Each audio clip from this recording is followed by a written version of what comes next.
અને હવે વાત જળાશયો છલકાયાની.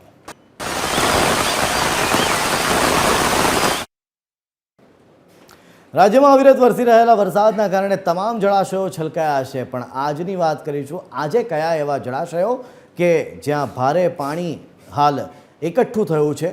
કેટલાક દ્રશ્યો આપના ટીવી સ્ક્રીન ઉપર, જેમાં જામનગરની વાત કરીશું. સૌથી પહેલાં જામનગરના ચંગા ગામ નજીક રંગમતી ડેમ 100% ભરાઈ ગયો છે. ઉપરવાસમાં ભારે વરસાદથી રંગમતી ડેમમાં નવા નીરની આવક થઈ છે. તંત્ર દ્વારા ડેમ નજીક અને નીચાણવાળા વિસ્તારોને સાવચેત કરવામાં આવ્યા છે. ડેમ નજીક આવતા 7 ગામોને પણ એલર્ટ રહેવાનું સૂચન આપવામાં આવ્યું છે. ચંગા, યેલા, દરેડ સહિતના વિસ્તારોને સચેત કરવામાં આવ્યા છે. નવા નાગના, જૂના નાગના, નવા ગામ, ઘેડને પણ સૂચના આપવામાં આવી છે. આ તરફ અરવલ્લીના મોડાસાનો માઝમ ડેમ ઓવરફ્લો થયો. રૂલ લેવલ જાળવવા માઝમ ડેમમાંથી પાણી છોડવામાં આવ્યું. વહેલી સવારે ડેમના 3 દરવાજા ખોલવામાં આવ્યા હતા. માઝમ નદીમાં 3000 ક્યુસેક પાણી છોડાયું. ત્યારે ગણેશપુરા, સબલપુર, ગરુડી, બાજકોટ સહિતના 13 જેટલા ગામોને પણ એલર્ટ કરવામાં આવ્યા હતા. સાબરકાંઠાના હિંમતનગરનો હાથમતી જળાશય પણ ઓવરફ્લો થયો.